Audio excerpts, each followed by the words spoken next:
penyesalanku, aku nggak pernah lihat ibuku nangis. Akhirnya aku melihat yang menangis cuma gara-gara kesalahan aku.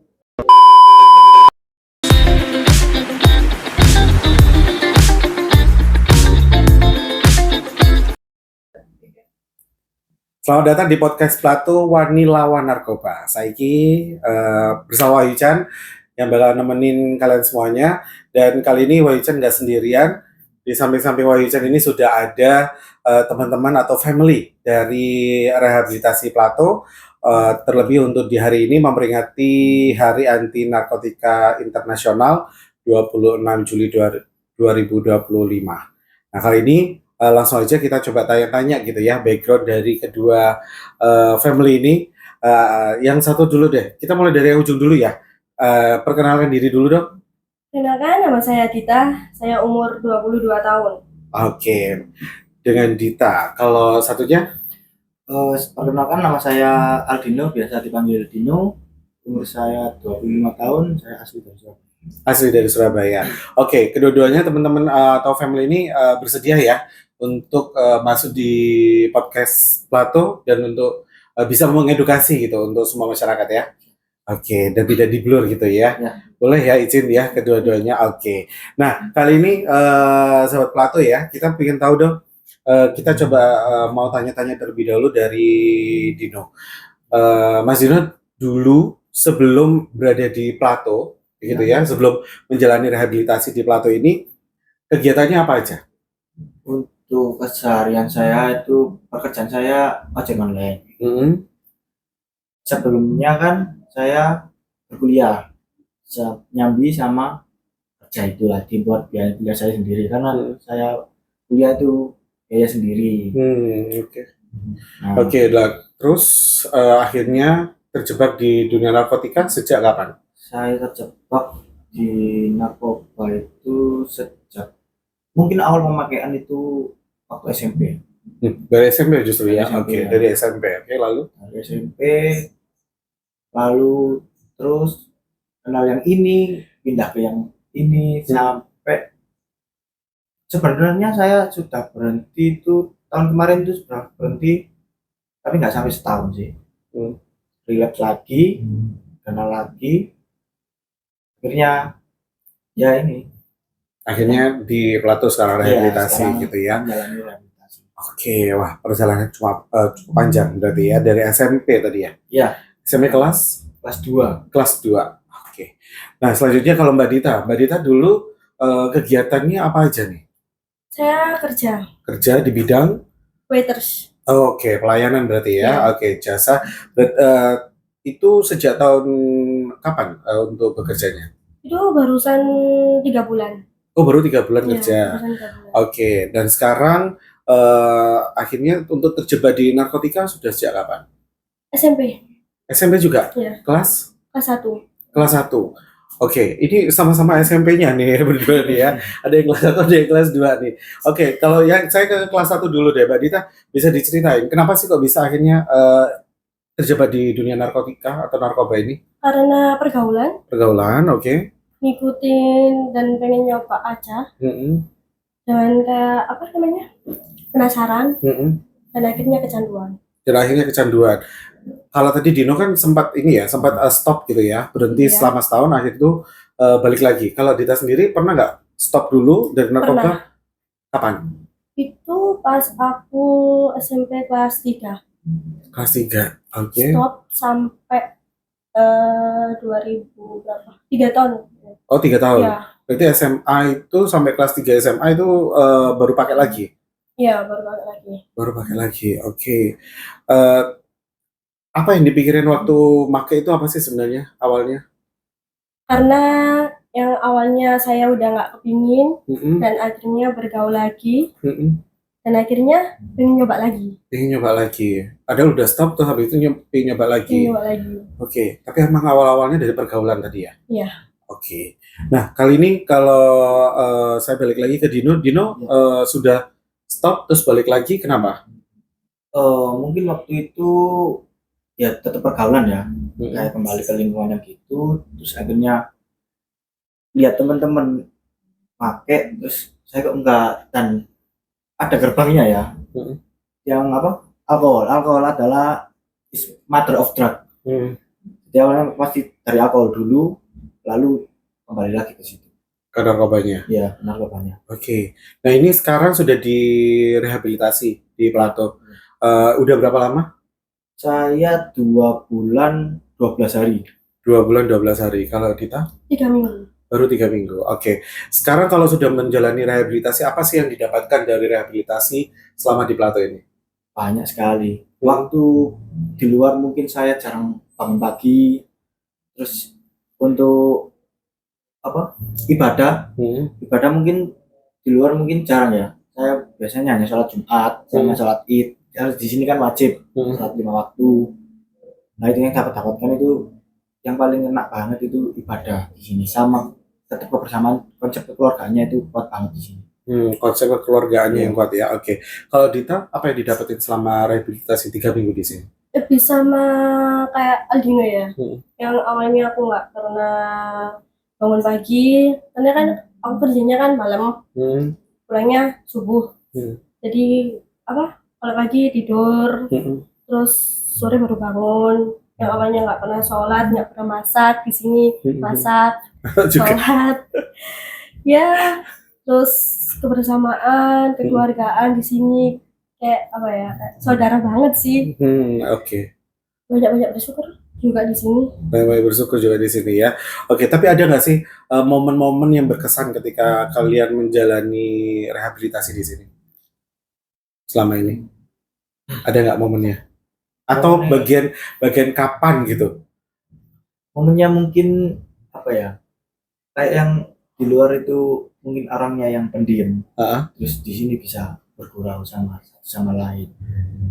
Terus momen-momen yang mungkin di luar itu introvert, di sini bisa agak udah enggak. Kan di sini saling perhatian, saling peduli sama satu sama lain. Oke, berarti di sini bisa jadi ajang untuk mengekspresikan diri kalian ya. Oke. Dan kalau Dino sendiri materi atau pas waktu apa gitu yang berkesan? Apakah pada saat ada kegiatan-kegiatan atau apa begitu? Kegiatan ya waktu sesi itu.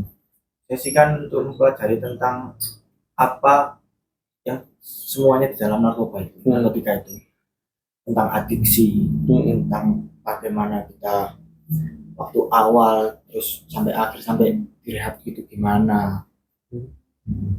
Terus lagi ya, sebenarnya banyak di sini. Iya berarti ya. Materi-materi yang diberikan banyak berarti ya banyak di sini.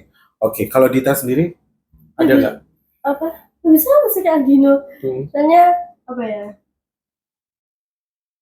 Aku yang di luar orangnya pemarah. Kalau di sini lebih kayak apa? Luas lagi sabarnya. Terus yang awalnya aku orangnya nggak gampang bergaul, di sini bergaul. Karena di sini tuh apa ya? Yang awalnya aku datang nggak kenal, itu kayak disambut dengan baik. Terus apa namanya, diajak apa ngobrol, yang aku awalnya pendiam dan akhirnya bisa kayak bergaul sama anak-anak. Jadi sekarang kayak saudara. Jadi kayak saudara ya. Oke, kalian pernah nggak sih merasakan dulu dari SMP udah pernah pakai sampai akhirnya sekarang pun juga pakai, lalu akhirnya sekarang di tempat rehabilitasi. Sebelum masuk ke tempat rehabilitasi, pernah nggak ngerasain diskriminasi karena kalian adalah pengguna narkoba? Kalau aku sih ada di satu lingkup ya, pasti ada. Jadi ada yang bilang jangan sama itu, dia biasanya pakai, nanti kamu mesti ikut. Itu pasti ada. Kalau dari keluarga ada kembalikan lagi. Saya bisa bawa, kalau saya di lingkaran yang sini yang saya juga ikut nggak pakai. Nggak tak tunjukin kalau aku pakai ini enggak. Tapi kalau di lingkaran yang pakai ya sama-sama kita pakai, sama-sama kita tahu. Oke. Kalau Dita pernah nggak ngalamin diskriminasi? Pernah. Sama teman dekat aku, dia sering ngingetin aku, jangan sama ini, kalau pulang langsung pulang, jangan sampai narkoba, karena kalau udah kita apa namanya, main narkoba, risikonya besar. Mm. Mikir masa depan, Hmm. mikir risikonya. Tapi di sisi lain, namanya aku juga pecandu ya. Mm. Pasti kayak, iya sih, emang benar, risikonya besar. Tapi keinginanku yang lebih besar. Hmm. Kayak ibu juga bilang, jangan temenan sama ini, ya hati-hati boleh temenan, tapi jangan Hati-hati. sampai ngikutin alurnya. Oke. Cuma akunya yang ngeyel, Mm. ya udah akhirnya sampai di sini. Akhirnya sampai di sini. Oke, nah ini juga mungkin kalau dari materi sudah terpuaskan lah ya, maksudnya materi di sini Iya. sudah bagus ya. Mungkin dari sekarang apa sih komitmen kalian untuk bisa terlepas dari narkoba?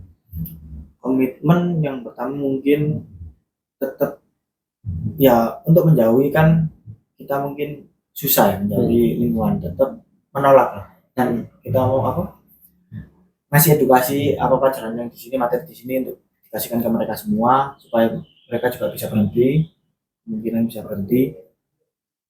Dan kemudian ke depannya mungkin saya bisa menjadi lebih baik untuk sebelum ini, dan saya akan mungkin berhenti kalau bisa. Mhm. Dan harus bisa. Dan harus bisa. Dan harus bisa. Oke, kita butuh komitmen harus bisanya Iya. itu ya. Oke, kalau dari Dita apa nih komitmen? Kalau komitmen saya dulu bisa berhenti. Hmm. Dan sekarang kalau keluar dari sini, saya juga harus bisa berhenti dan kayak dulu lagi.